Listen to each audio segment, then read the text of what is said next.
Okay, this next video is sort of in a two-part sequence, and basically what we're going to be covering is the 12-bar blues from the 11th, and also adding a drum beat to your 12-bar blues. The original instructions were that you needed to create a treble staff score with 4/4 time signature. Tempo is optional, you don't have to put it in. The key signature should stay as C major, and the title of the piece is going to be the blues in C major, and then you're going to type your name in as the composer. Delete any extra measures so that it looks nice and clean, and then there's going to be 4 measures on each line.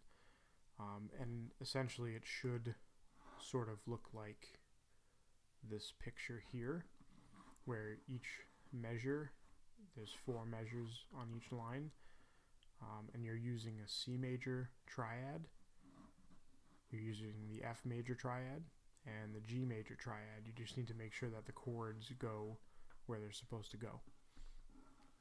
Luckily, if you're missing any of that work from after the 11th, what I did was I attached this assignment completed to this assignment here from March 16th. Okay, so what you should do is click on this file. There's no preview because it's a Sibelius file, but if you download it,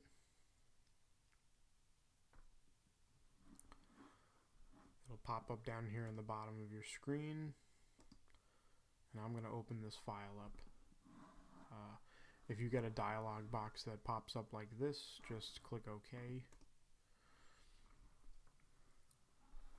and bam, this is exactly the document that I sent, and this is how it should look when you open that document up.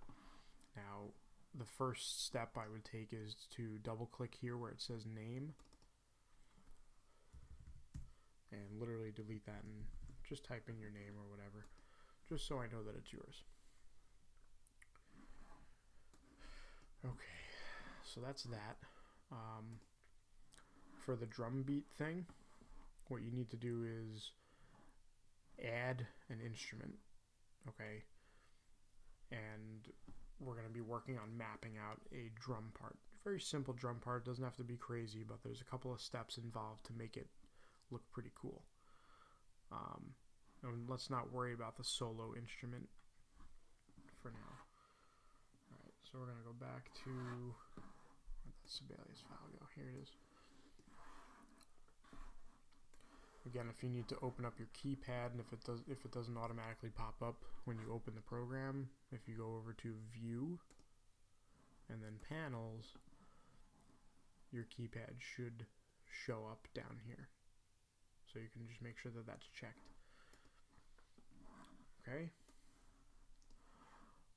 Now we need to add an instrument like a drum set. So I'm going to go over to the Home tab here and then click Add or Remove. And I'm just going to type in drum set. And I don't really care which one I pick, but let's pick one that makes sense here. Let's just do rock drum set. I don't care which one you pick, but I'm going to double click it so that it adds to the staff. Now, I want the drum set part to be below the unnamed treble staff, so I'm going to click that, and then I'm going to move it down so that they basically just trade spaces. And then I'm going to click OK and check out what happens. Boom. I added a drum set part below the treble staff 12-bar blues piece. And the way that this thing works is, think about the different sounds of a drum set. The lower you are on the staff, the lower the sounding drum is. So if I have a low sound here, it's sort of like a bass drum. And then a high sound here is like snare drum. So I can literally just map out the first measure here. if I want, bass, snare, using quarter notes here. Very simple. Doesn't have to be complex. Now, what I need to do to add like a cymbal part, like a hi-hat part, or like a crash cymbal, it's sort of a two-step thing. What I need to do first is select this little number 2 here on the bottom of my keypad, and it's going to turn green. And let's say I want an 8th note pattern above that. I'm just going to plop these 8th notes here. It looks a little weird at first. Oops. I can use the down arrow to place that back where it belongs. And then I'm going to hit escape a couple times. Now this looks very cluttered, but the easy way to clean this up and make it look normal is if I click the measure to highlight everything, I'm just clicking right in the middle here, and then I'm going to hit the letter X on my keyboard. That sort of flips everything opposite or upside down. It changes the direction of the stem. Now, what I need to do in order to get a hi-hat sound is I need to change all of these note heads to look like X's. So in order to do that, what I'm going to do is, again, select the measure, go up here to Filters under the Home tab, and because we were on Voice 2 before, what I need to do is filter Voice 2. And you see how it only selects the green ones? That's how you know that they're selected. Now to change these note heads into X's, what I have to do is go up here to Notations, Type, and I'm going to click Cross. And that turns them into X's. Now check this out. When I click the note, it changes the sound. And this works the same. You can move them up. That's a crash cymbal part. Now, the simple way to complete this project, if you want to just get it done, click the measure, make sure everything that's there is highlighted. Move that back down. Select the measure and hit R and watch what happens. I repeated whatever I just selected, and it just automatically pastes that object into the next measure. So if we have 12 bars total, right there I put my second in, here's my third, fourth, fifth, sixth, 7, 8, 9, 10, 11, 12. Now it looks incredibly spaced out, and remember, one of the other rules from the previous project was that I had to have 4 measures per line, and notice how I have 2 measures per line here.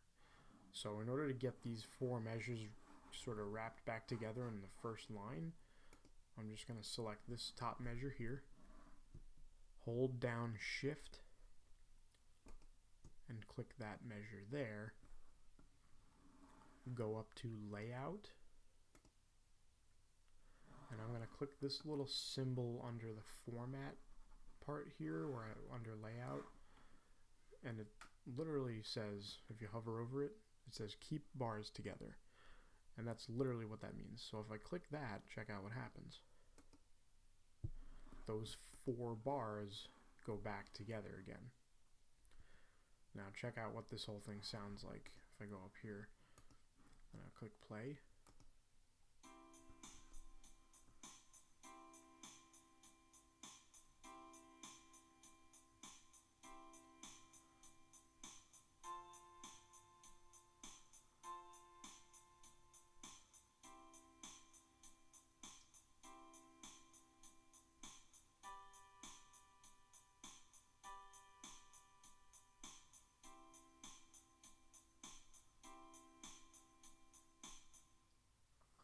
again, very simple. You just got to make sure that you're clicking through everything the right way. Feel free to rewind this entire video, pause everything, take a minute to do the work on your own Sibelius file, and then hit play again on the video just so you can catch up. And as always, if you have any questions or concerns, shoot me an email, send me a message, and I'll be glad to help out. Hope this was helpful.